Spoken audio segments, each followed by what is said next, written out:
Et j'accueille Pierre-Jean Tardy, bonjour, bienvenue. Vous nous accueillez sur le stand Alpine, pour être plus précis, vous êtes ingénieur en chef hydrogène chez Alpine. Pourquoi cette source d'énergie vous intéresse? Qu'est-ce qu'elle a de particulier pour vous? Alors pour nous, chez Alpine, on est convaincu que la mobilité du futur, c'est un mix entre différentes technologies pour propulser les voitures. Différentes technologies propres, Mhm. qui sont la batterie. Les trois prochains modèles Alpine seront électriques. Il y a la pile à combustible qui est développée par IVIA. Et il y a aussi le moteur à combustion interne dont on pense chez Alpine qu'il a encore un grand avenir devant lui, avec de l'hydrogène comme carburant.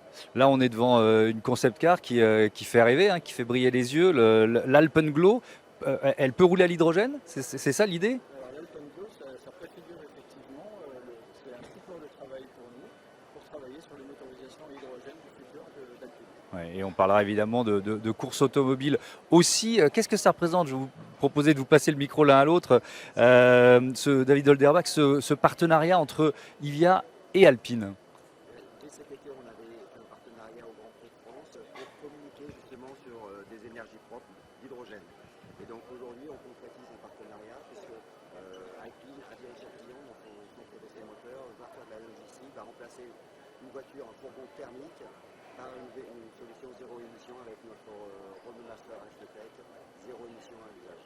Donc ça veut dire que vous ne travaillez pas forcément sur un modèle précis, mais c'est quoi? C'est des échanges c'est de la recherche, de la recherche et développement, vous en êtes où? Donc là, c'est absolument pratique, c'est-à-dire qu'on prend une voiture qui prend des moteurs d'un point A au point B, Ouais. au lieu de le faire avec du diesel, on le fait avec de l'hydrogène, donc zéro émission. Ouais. Je voudrais comprendre, Pierre-Jean Tardy, comment vous utilisez l'hydrogène, quels usages vous comptez en faire dans les modèles Alpine à l'avenir? Alors justement, ce qui nous intéresse chez Alpine, c'est Hmm. quand même l'émotion, le plaisir de conduite. Et on pense que le moteur thermique distille une émotion au conducteur qui est inégalable. Ouais. Un moteur à combustion interne à hydrogène, c'est quelque chose qui est très léger, qui peut être très puissant et qui est très propre en termes d'émissions. Et donc, pour vous, c'est une source d'énergie, c'est une motorisation d'avenir? Pour cette raison-là, Alors, c'est un notamment? vecteur d'énergie et Ouais. c'est une motorisation d'avenir qui permet de réconcilier le plaisir avec la transition énergétique, Ouais. avec la responsabilité écologique. Ouais. Si on parle de la voiture de Monsieur Tout-le-Monde, donc là c'est ce que vous nous décrivez en fait, hein, c'est à destination des clients Alpine. Là aussi, vous travaillez sur quelle phase? La motorisation? Il y a un modèle qui peut sortir dans quelques mois, dans quelques années, on en est où ça? Alors, je ne peux pas me prononcer sur Hmm. les délais d'application de ces motorisations, mais clairement c'est une technologie qu'on explore et qui va répondre aux besoins de clients exigeants en termes de plaisir de conduite, dont on pense que c'est la majorité des clients Alpine. Ouais. David Olderbach, je reviens vers vous. IVIA fait partie du projet important d'intérêt européen commun i2Tech. C'est quoi d'abord? Et ensuite, pourquoi c'est une étape importante, une étape majeure dans votre développement? Absolument, c'est une très bonne question. Donc en fait, ce qui se passe en Europe, c'est que la communauté européenne a décidé que l'hydrogène était un axe stratégique pour toute l'industrie. Non seulement la mobilité qui le concerne, mais Hmm. aussi la génération d'hydrogène, le stockage et la distribution d'hydrogène et les usages. Donc les aciéries, les cimenteries et la mobilité comme IVIA le fait.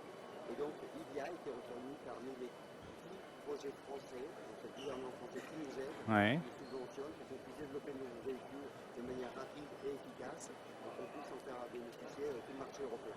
D'accord, donc c'est un accélérateur de croissance, si je veux résumer ça en quelques mots, quoi. C'est exactement Parce ça. que c'est quoi? C'est des fonds? C'est C'est une aide pour notre recherche et développement, c'est une aide pour l'infrastructure dans certains cas.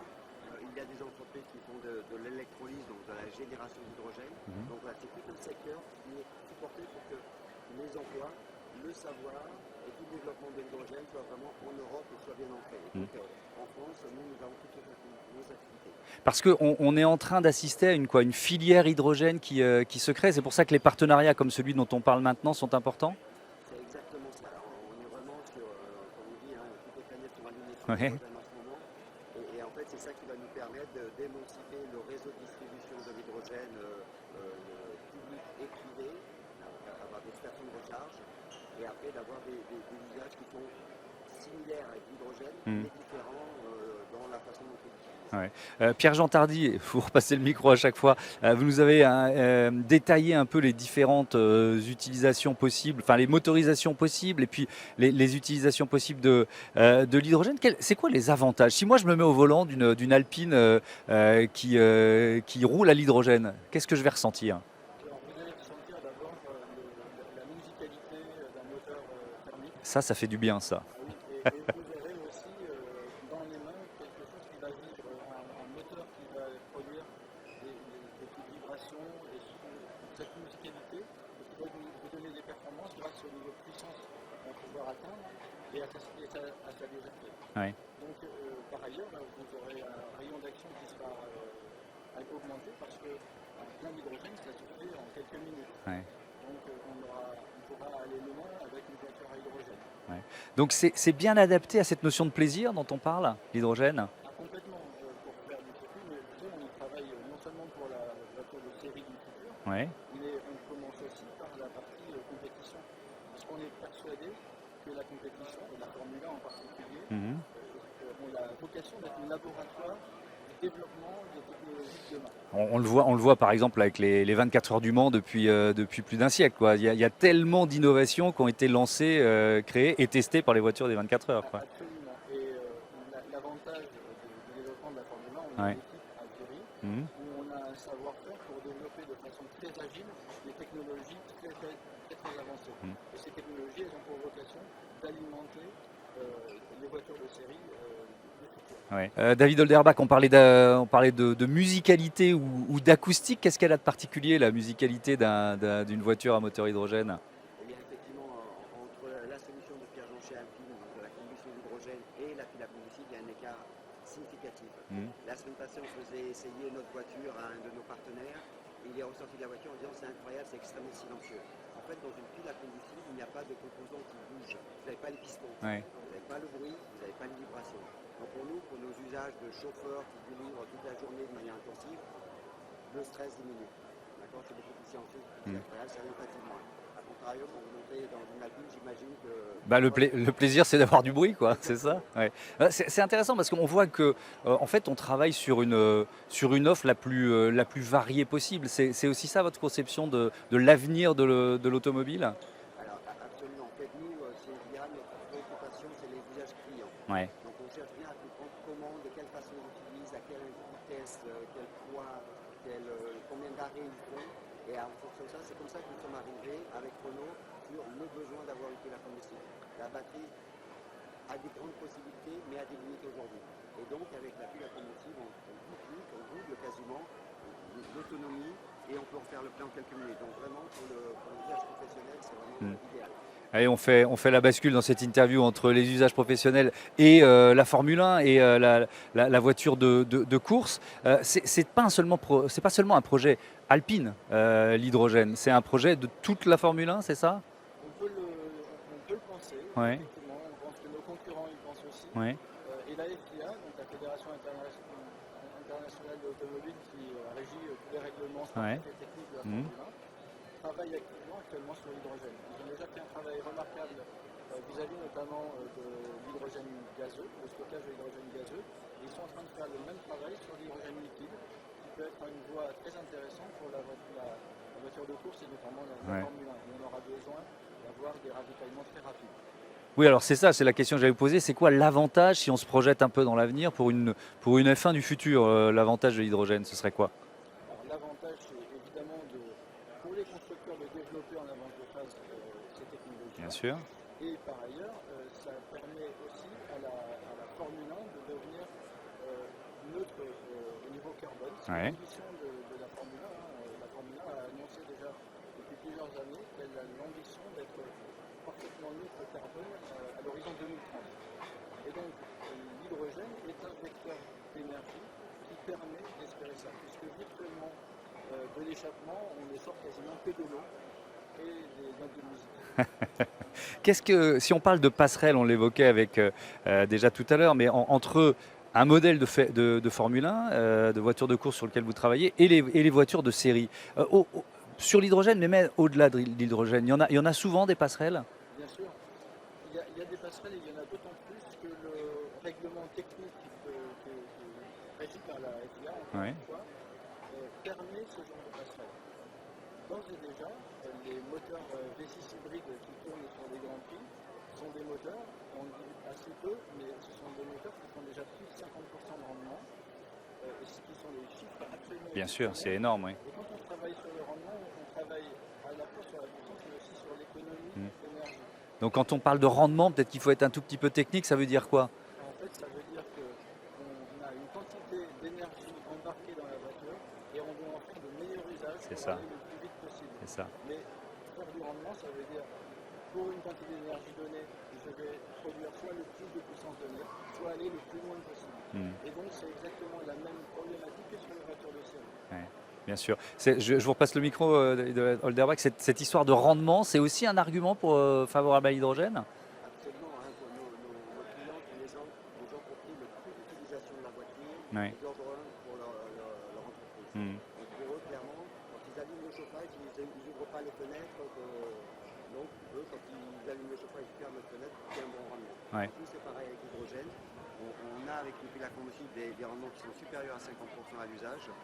Et donc, c'est extrêmement bénéfique. Et puis, un autre bénéfice de la pile, c'est que quand on fait le cycle complet de la voiture, à savoir la fabrication, l'usage et son recyclage, là encore, l'ensemble de la voiture, et on divise par 3 l'impact sur l'environnement. Ouais. Pourquoi c'est un défi collectif, le défi de l'hydrogène? Il y a votre entreprise Hyvia, on l'a dit, c'est une co-entreprise entre Renault et Plug Power. Là, il y a le partenariat avec Alpine, qui est évidemment une des marques phares de Renault. En quoi le fait d'être plusieurs permet d'avancer plus vite? Est-ce que vous pourriez y arriver sans cette dimension d'écosystème dont on parlait? Absolument pas. Absolument pas. Aujourd'hui, on est clairement dans une ère pionnière. Mm. Où en fait, beaucoup d'entrepreneurs se lancent dans le secteur, que ce soit pour la génération, la distribution ou les usages. Et donc, plus on est, plus on va arriver à avoir une taille critique. Il faut qu'on ait suffisamment d'hydrogène pour la mobilité et pour les autres industries. Et donc, quand j'entends que Alpine va brûler l'hydrogène pour faire de belles voitures de sport, moi je suis enthousiaste parce que du coup, on va devoir fabriquer davantage d'hydrogène vert. Oui, et puis les conducteurs d'utilitaires, ils sont aussi fans de Formule 1, donc ça va de pair. Je voudrais qu'on revienne un peu sur les challenges à relever.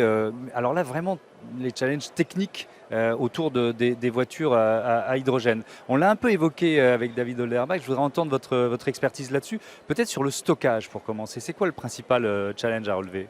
Alors, l'hydrogène, il a énormément d'avantages. Il a un inconvénient, c'est que c'est la molécule la plus petite de l'univers. C'est très très fin, très Ouais. léger. Ok. Et donc, ça veut dire que la densité est faible. Et si on parle d'énergie massive, c'est-à-dire dans 1 kg d'hydrogène, il y Ouais. a plus d'énergie que dans 1 kg d'essence. Ok. Mais pour stocker 1 kg d'hydrogène, il faut beaucoup plus de volume que pour stocker 1 kg d'essence. Et donc, la problématique, c'est d'arriver à stocker une quantité d'énergie dans un volume contenu. Donc, l'intégration des réservoirs est un des challenges de l'hydrogène. Ouais. Un des challenges sur lesquels on travaille. Oui, parce que notamment pour les voitures particulières, c'est là qu'on comprend pourquoi c'est peut-être pour l'instant plus adapté à l'utilitaire. Parce que sinon, on se retrouve quoi, avec des réservoirs qui sont beaucoup trop gros par rapport à la taille de la voiture. C'est ça le défi d'aujourd'hui, quoi. C'est le compromis à trouver. C'est ça. Et c'est une des raisons aussi pour lesquelles on peut travailler, notamment pour la Formule 1, Ouais. sur des réservoirs hydrogène liquide pour embarquer encore plus d'énergie. L'hydrogène liquide est plus dense que l'hydrogène gazeux. Ouais. En revanche, il a le défaut de s'évaporer rapidement. Et donc, pour un usage rapide, un usage court, l'hydrogène liquide peut être une très bonne solution pour la Formule 1. Ouais. Et c'est aussi une solution qui est développée pour les camions, éventuellement l'aéronautique, etc. Ouais. La notion de sécurité, vous l'avez évoqué, là, puisqu'on parle de stockage, ce réservoir, il faut le protéger. Particulièrement en Formule 1, il faut le protéger des chocs. Ça, c'est aussi un défi majeur à relever. C'est un défi, mais Pas si compliqué. monumental que ça. D'accord. C'est un vrai défi. Ouais. Je parlais tout à l'heure du travail qu'a effectué la FIA Ouais. sur l'hydrogène gazeux et qu'elle est en train de faire sur l'hydrogène liquide. Ça joue principalement sur l'aspect sécurité. Mais il faut savoir qu'aujourd'hui, il y a une quantité incroyable d'industries qui utilisent au quotidien l'hydrogène et avec des procédures de sécurité qui sont parfaitement maîtrisées. Ouais. Donc, ce savoir-faire, on l'utilise, on va le récupérer pour Ouais. la mobilité. Vous savez qu'aujourd'hui, vous pouvez rouler dans une voiture dans la rue. Bien sûr, évidemment, j'en ai pris un il y a 2 jours. Voilà, et vous avez vu qu'il n'y a absolument aucun Évidemment. problème de sécurité, il y a Ouais. le même niveau de sécurité sur toutes les Ouais. voitures. Alors donc il y a cette question du stockage, il y a un autre défi technique qui est le défi de la combustion. Et évidemment, voilà, on cherche tous la combustion la plus propre possible. Comment vous le relevez ce défi? Alors, là, au niveau de la combustion, l'hydrogène est un petit peu ambivalent, c'est-à-dire Ouais. qu'il a des caractéristiques magnifiques pour qui veut brûler un produit. Ça a une flamme extrêmement rapide, ce qui est très bon pour le rendement moteur. Ouais. Ça a un petit défaut, un ou deux petits défauts, c'est que ça a une plage d'inflammabilité qui est très large, c'est-à-dire que ça s'enflamme entre 4% et 76% de Ouais. teneur dans l'air. Ok. C'est beaucoup plus large que pour de l'essence. Mhm. Et par ailleurs, ça a besoin d'une énergie d'ignition, d'une énergie pour s'allumer qui est extrêmement faible. Et donc, l'un des problèmes qu'on peut avoir, sur lesquels on doit travailler sur le moteur à combustion interne, Mhm. c'est de maîtriser les combustions anormales qui pourraient arriver avec l'hydrogène. Donc ça fait partie des choses qu'on développe actuellement. Ouais. Sur le C'est passionnant, on est vraiment au cœur, là on a ouvert le capot, on est au cœur des défis que vous devez relever. David Holderbach, je vous redonne la parole pour conclure. Vous pouvez reprendre le micro parce que vous l'avez évoqué, mais très rapidement. Mais je voudrais quand même que vous nous présentiez on passe de la F1 au bus à hydrogène. Ce petit bus à hydrogène, il ressemble à quoi? Donc tout à fait, nous préparons pour l'année prochaine un city bus, donc c'est Ouais. à la base d'un Renault Master, donc ça fait 5-6 mètres de long.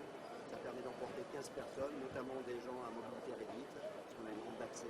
Ouais. Et donc ça, encore une fois, zéro émission, rechargement de quelques minutes, ce qui fait que si on voulait partir sur une solution électrique, vous ferez 2 bus, un pour le matin, un pour l'après-midi, vous faites de la durée de recharge. De recharge, oui. Alors que nous, un seul véhicule Ouais. permet de faire le travail. Et alors, donc là, sortie l'année prochaine, vous avez déjà en tête quel type de client vous visez avec ce modèle? Donc là, nous discutons beaucoup avec des collectivités C'est qui ça, sont ouais. déjà investies, déjà motivées par cette décarbonation, par ces émissions, ces solutions zéro émission. Mhm. On a des contacts en France, on a des contacts notamment beaucoup aux Pays-Bas, où il y a déjà des stations qui sont installées et ils sont prêts à nous accueillir. Merci beaucoup, merci à tous les deux d'avoir participé à ce numéro spécial de Smart Impact, ici depuis le mondial de l'auto. On est sur le stand Alpine avec cette concept car Alpenglow qui nous fait rêver, et on souhaite le meilleur aux pilotes Alpine pour cette fin de saison de Formule 1. À bientôt sur Bismart, salut.